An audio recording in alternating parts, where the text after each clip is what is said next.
All right, I want to do an example problem with you. So in this problem, we're asked to find the real zeros of f of x equals x plus the square root of x minus 2. So we just have to remember that in order to find zeros of a function, any function, we set that function equal to 0. And this happens to be a quadratic function, so we'll have some factoring to do. So here's a function that we have here. F of x is equal to square root of is equal to x plus the square root of x minus 2. That needs to be set equal to 0. And I notice that this function doesn't look to be quadratic, but it is quadratic in form. And we talked about that in a previous video, but what that means is that I could let u be equal to the square root of x, and then u squared would be equal to x. And in general, when I'm looking to determine if a function is quadratic in form, I'm going to look at that middle term, which in this case is square root of x, and if the leading term, when I have them in order of highest power to lowest power, is the square of that, then I'm probably in pretty good shape. So let me rewrite this function. And so I'm going to have now a function of u, f of u, is equal to u squared plus u minus 2. And I need to set that equal to 0, right? Okay, so how does this factor? Remember what we do is we look at the coefficient of the square term, which happens to be 1, and which is a, and we look at c, which is minus 2. So I want the factors of minus 2 that add up to b, which in this case is 1. And so those would be, if I got this correct here, it would be 2 times minus 1, because 2 minus 1 does equal to 1. All right, so let me take this over to the other side so we can look at this, but get myself some room here. So I'm going to copy that, paste it to the new slide. All right, so I'm going to write this so I can do so I can go ahead and collect the terms. So I have u squared plus 2u minus u minus 2, and then that's equal to 0. So I don't have to factor, and then I'm going to set each of the factors equal to 0. So I'm going to group, I like to group, so I'm going to group the first two and the last two. I'm just going to be really careful because there's some minus signs floating around those last two terms. So I have first u squared plus 2u. Then I have a common minus sign, so I'm just going to go ahead and factor that all the way out. So I'm going to have minus. Then when I factor out the minus sign from the minus u, that's going to be a plus u.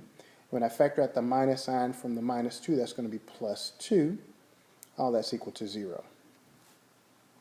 Okay, so now I'm going to factor the first two, this set of terms here. I see there's a common u in there, so I'm going to get u times u plus 2, and then that's minus u plus 2. And actually, let me just make a little space here because I like to do this every now and again just to remind everyone. That's really going to be a minus 1, right? There's a 1 there that we never write, u plus 2, and that's equal to 0. All right, so now we look at these two terms and we see that we do have a common factor of u plus 2 in each of these terms. So let's factor that out. And I think I might need to go to another sheet, but I'm going to see if I'm going to squeeze it down here at the bottom.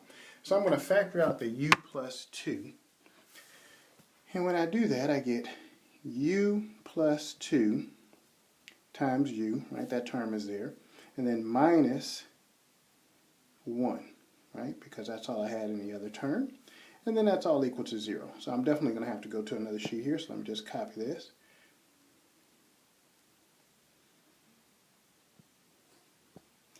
I'm going to paste it on this side.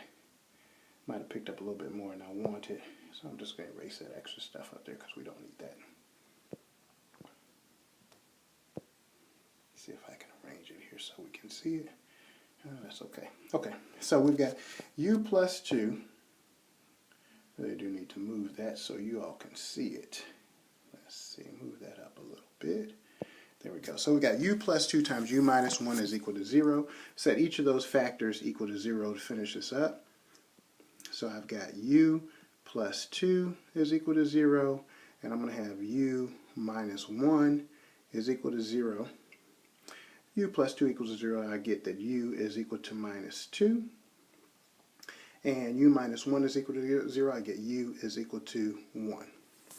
Okay, so now I have to recall what was u in the first place. So I'll go back to that slide, and I made a substitution that u is equal to the square root of x.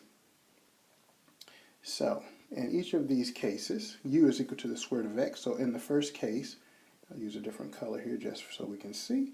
I've got the square root of x is equal to minus 2, and the square root of x is equal to 1. And so remember the question said find the real zeros. The square root of x can't be equal to minus 2 if we're looking for real values of x. So this one's going to be eliminated. We can't use that one. But the square root of x can be equal to 1, and that of course is when x is equal to 1. So the only real zero that I get for this problem is x equal to 1.